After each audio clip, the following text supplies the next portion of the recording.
प्रिय विद्यार्थियों, मैं हनुमान प्रसाद शर्मा आज आपको वर्णों का जो उच्चारण स्थान है कि कौन सा वर्ण कहाँ से बोला जाता है उसके उच्चारण स्थान के बारे में आपको पढ़ाने जा रहा हूँ। तो देखिए, ए आ दोनों स्वर हैं यहाँ पर, और जो क वर्ग है जैसे क ख ग घ, इसको अड़य बोलते हैं, इसको अंग भी बोलते हैं। और एक है, उसके अलावा विसर्ग जो दो खड़े बिंदु होते हैं जो है की ध्वनि देते हैं, तो ये आएंगे, ये कंठ से निकलते हैं। कंठ का होता है बच्चों गला, ये सीधे गले से निकलते हैं, इसलिए इनको किस श्रेणी में रखा जाएगा? कंठ्य श्रेणी में रखा जाएगा। तो इनको आप कंठ्य बोल सकते कहोगे। इसके अलावा तालव्य, कंठ से कुछ आगे बढ़ते हैं, तालव्य जीभ के ऊपर वाले जो चिकने खड्डे को तालु कहते हैं। जो हमारी जिह्वा है उसके ऊपर एक चिकना खड्डा होता है या गड्ढा होता है, उसको बच्चों तालु कहते हैं। तो इसलिए जो ये ई और एक च वर्ग है, च छ ज झ य, और एक ये और श, दो व्यंजन दिए हुए हैं, ये सभी कहाँ से बोले जाते हैं? तालु से, इसलिए ये तालव्य के अंतर्गत आएंगे। इनका जो स्थान होगा वो तालव्य कहलाएगा। आगे देखें, मूर्धन्य। मूर्धा बच्चों जो जीभ के आगे खुरदरी लहर वाली जगह होती है, जो हमारी जिह्वा है उसके आगे खुरदरी लहर वाली जो जगह होती है बच्चों, उसे मूर्धा कहते हैं। तो आता है जिन वर्णों का उच्चारण करते समय जो जिह्वा है वो मूर्धा को स्पर्श करती है। किसको स्पर्श करेगी? वो मूर्धा को, जो मसूढ़ा होता है उसको स्पर्श करती है, तो वो कहलाता है मूर्धा। तो इस तरह से इसका उच्चारण स्थान कहलाएगा मूर्धन्य। तो इसके अंदर कौन कौन से वर्ण आते हैं? जैसे स्वर देखो री, तो ये आ गया। उसके अलावा जो ट वर्ग है, व्यंजन है जो ट ठ ड ढ अण, और इसके अलावा रे श, और ये दोनों जो ड और ढ के विकास करने से बने हैं, ये दोनों भी मूर्धन्य के अंतर्गत ही आते हैं। तो इनका उच्चारण स्थान भी मूर्धन्य कहलाएगा। अब आइए आगे बढ़ते हैं, मसूढ़ों से कुछ आगे बढ़ते हैं, फिर आते हैं दंत आते हैं। दांत जिसे बोलते हो, तो इसमें एक तो तय वर्ग आएगा, जैसे तय थ द ध न, और एक आएगा ल और एक आएगा स। तो ये जो दांत है, जो दांत की जड़ होती है वहाँ से बोले जाते हैं। जो वायु है, जो हवा निकलती है, वो दांतों का स्पर्श करती है, इसलिए ये दंत्य कहलाएंगे। अब आइए दांतों से आगे बढ़ते हैं, ओष्ठ जिनको हम होठ बोलते हैं। तो उसके अंतर्गत कौन कौन से आएंगे? जैसे ऊ, और ये ऊ, छोटा ऊ, बड़ा ऊ, जिसको हम देशी भाषा में बोल देते हैं। बच्चों को पढ़ाते समय भी जैसे छोटी क्लास में पढ़ाते हैं, बच्चों बोलो छोटा ऊ बड़ा ऊ ऐसे पढ़ाते हैं। तो ऊ, और एक पै वर्ग जैसे पै फै बै में, ये आएंगे ओष्ठ्य के अंतर्गत। इनका जो उच्चारण स्थान है वो ओष्ठ्य कहलाएगा।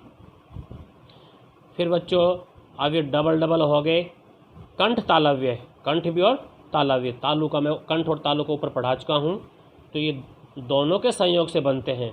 तो इसके अंतर्गत कौन कौन से वर्ण आते हैं? ए और आई, ये दोनों कंठ तालव्य के अंतर्गत आएंगे, इसलिए ये इनका उच्चारण स्थान कहलाएगा कंठ तालव्य। अब आगे बढ़ो, कंठ ओष्ठ्य, गला भी और होंठ भी। इसके अंतर्गत ओ, औ और आ, ये जो विदेशी भाषा से लिया गया है, ये अंग्रेजी में जैसे पहले पढ़ा चुका हूँ, ऑफिस, डॉक्टर, हॉस्टल मैं पहले बता चुका हूँ।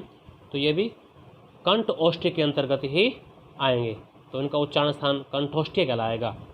यदि संधि करोगे तो कंठोष्ठ्य। फिर है दंतोष्ठ्य, ये इसमें सिर्फ जो व है वर्ण वो आएगा। वह उच्चारण करोगे, बोल के देखोगे, तो जो वायु वो दांतों से टकराएगी और फिर जो होंठ है वो भी गोलाकार हो जाते हैं, तो जो केवल एक व है वो दंत ओष्ठ्य के अंतर्गत आएगा, तो इसका उच्चारण स्थान दंत ओष्ठ्य कहलाएगा।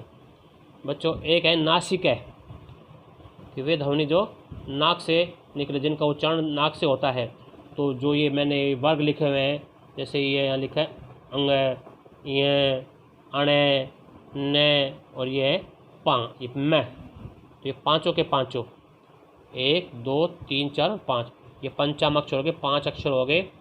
ये नासिका के अंतर्गत आते हैं। इनकी जो वायु है वो हवा है जो नाक से निकलती है, तो इनका उच्चारण स्थान नासिका कहलाएगा। इसके अलावा जो अनुस्वार है, अनुस्वार जिसका ये बिंदु होता है ना, ये अनुस्वार, इसका चिन्ह है बिंदु, ये भी नासिका के अंतर्गत ही आएगा। और अलिजिह्व है, ये विदेशी भाषा के, जैसे ये नुक्ता लगाया हुआ मैंने कै, ख, ग और ज और फै के।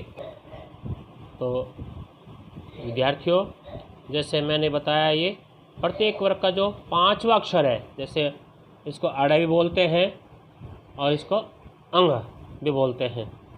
ये है अण है, न और मैं, ये 5 जो है 1 2 3 4 5। तो जो 5वां अक्षर है, प्रत्येक वर्ग का जो 5वां अक्षर है वो नासिका के अंतर्गत ही आएगा, तो इनका उच्चारण स्थान, जैसे अनुस्वार है इसका भी उच्चारण स्थान नासिका ही कहलाएगा। इसके अलावा अलिजिह्व, जो ये विदेशी भाषा के शब्द हैं, जैसे ये उर्दू फारसी में नुक्ता लगाते हैं, जो उर्दू फारसी भाषा होती है, अरबी भाषा होती है, उसमें नुक्ता का प्रयोग किया जाता है। तो ये क ख ग ज फ, ये आगे ये अलिजिह्व कहलाएंगे, तो इनका उच्चारण स्थान अलिजिह्व कहलाएगा। और बच्चों मैंने यहाँ ये पंक्तियाँ लिखी हुई हैं, देखो वर्णों के उच्चारण स्थान के लिए इसे याद कीजिए। ये कुछ पंक्तियाँ हैं, ये तुकबंदी जोड़ रखी है कविता के रूप में, तो इसको देखो। एक है विसर्ग कंठाराम, ऊपर भी आया है जैसे ए आ, और ये कै वर्ग आ गया और विसर्ग भी आ गया।